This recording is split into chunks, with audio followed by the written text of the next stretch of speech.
नीतीश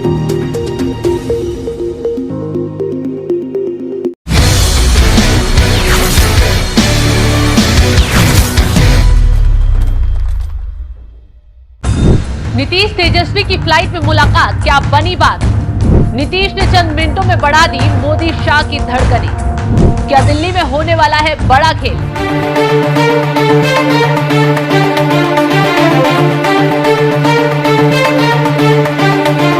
चुनाव हो गए, चुनाव के चौंकाने वाले नतीजे भी आ गए। एनडीए ने एक बार फिर बाजी मार ली है और इंडिया गठबंधन भी कांटे की टक्कर में नजर आया है।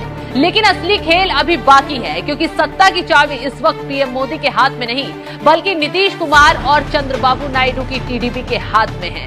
इसकी वजह यह है कि बीजेपी अकेले बहुमत हासिल नहीं कर पाई है, बाकी दलों के सहयोग से ही एनडीए ने सत्ता में काबिज होने का रास्ता बनाया है। यही रीजन है कि जैसे ही चुनावी नतीजे आए, पीएम मोदी और अमित शाह तुरंत एक्टिव हो गए। दोनों ने नीतीश कुमार से फोन पर बातचीत की और चंद्रबाबू नायडू से भी बातचीत की। इसी बीच एक बड़ी खबर सामने आई है और ये खबर है, सरकार बनाने को लेकर दिल्ली में हलचल तेज हो गई है। एनडीए और इंडिया गठबंधन दोनों में ही बैठकों का दौर भी चल रहा है। नीतीश कुमार तुरंत दिल्ली आ गए हैं। जेडीयू और टीडीपी दिल्ली में बीजेपी को अपना समर्थन पत्र सौंपेंगी, जिसके बाद बीजेपी सरकार बनाने का दावा पेश कर सकती है। मोदी सरकार की आज अंतिम कैबिनेट बैठक के बाद मंत्रिपरिषद की बैठक भी होनी है। इंडिया गठबंधन ने भी अपनी बड़ी बैठक बुलाई है। कल्पना सोरेन भी इंडिया ब्लॉक की बैठक में शामिल होंगी। एकनाथ शिंदे से लेकर शरद पवार, सुप्रिया सूले तक सब दिल्ली पहुंच गए हैं।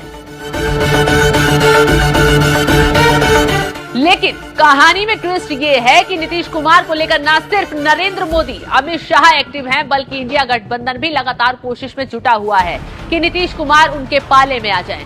वैसे भी नीतीश कुमार की छवि पहले से ही पलटू राम की है, तो ऐसे में जिधर उन्हें फायदा दिखेगा उधर वो जा सकते हैं। इसलिए नीतीश कुमार को लेकर लगातार सस्पेंस बना हुआ है। सबसे बड़ी बात तो ये है कि जिस फ्लाइट में नीतीश कुमार दिल्ली आए हैं, उसी फ्लाइट में तेजस्वी यादव भी सवार थे। दोनों की सीटें भी आगे पीछे थी। इसी समय दोनों ने फ्लाइट में एंट्री ली। दोनों के बीच बातचीत हुई या नहीं, ये कहना जल्दबाजी होगा। लेकिन जिस तरीके से दिल्ली में हलचल देखने को मिल रही है, बहुत कुछ बड़ा होने की खबरों की ओर इशारा कर रही है। वहीं इंडिया गठबंधन भी दावा कर रहा है कि हम सरकार बनाने की कोशिश करेंगे। खैर, कैसे ये कोशिश होगी और कैसे इस कोशिश पर मोदी शाह पानी फेर पाएंगे, ये बैठक के बाद ही साफ हो पाएगा। तो चलिए, तेजस्वी यादव ने दिल्ली में आने पर क्या कुछ बयान दिया, ये भी सुनवाते हैं।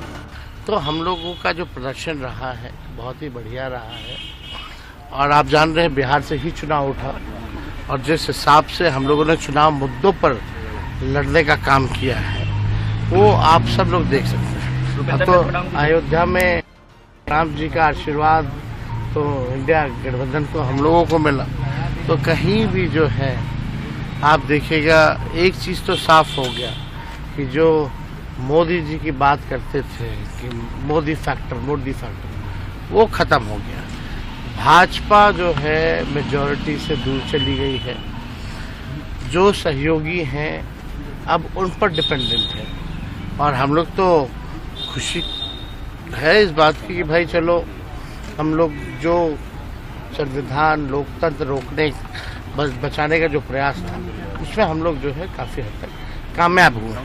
अब हमारी यही उम्मीद है कि जो भी नई सरकार बने, खास तौर पे बिहार को विशेष राज्य का दर्जा दिलाए, और जो हम लोगों ने 75% जो आरक्षण जो बढ़ाया है उसको शेड्यूल 9 में जो है वो किया जाए। आप चाहते हैं कि सरकार इंडिया बनाना चाहिए, प्रयास करना चाहिए? देखिए, हमारी सरकार प्रयासरत तो हम लोग रहेंगे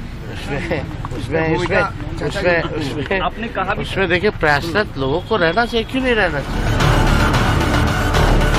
सूत्रों के मुताबिक खबर तो ये भी है कि इंडिया गठबंधन के नेता लगातार नीतीश को पाले में लाने के लिए लुभावने ऑफर दे रहे हैं। डिप्टी पीएम का ऑफर भी उन्हें दिया गया। अभी दिल्ली में दोनों दलों की बड़ी बैठक होनी है, और इस बैठक का नतीजा क्या निकलता है, सबकी निगाहें इस बात पर टिकी हुई हैं। तो चलिए इसी के साथ नतीजों के आंकड़े भी बता देते हैं।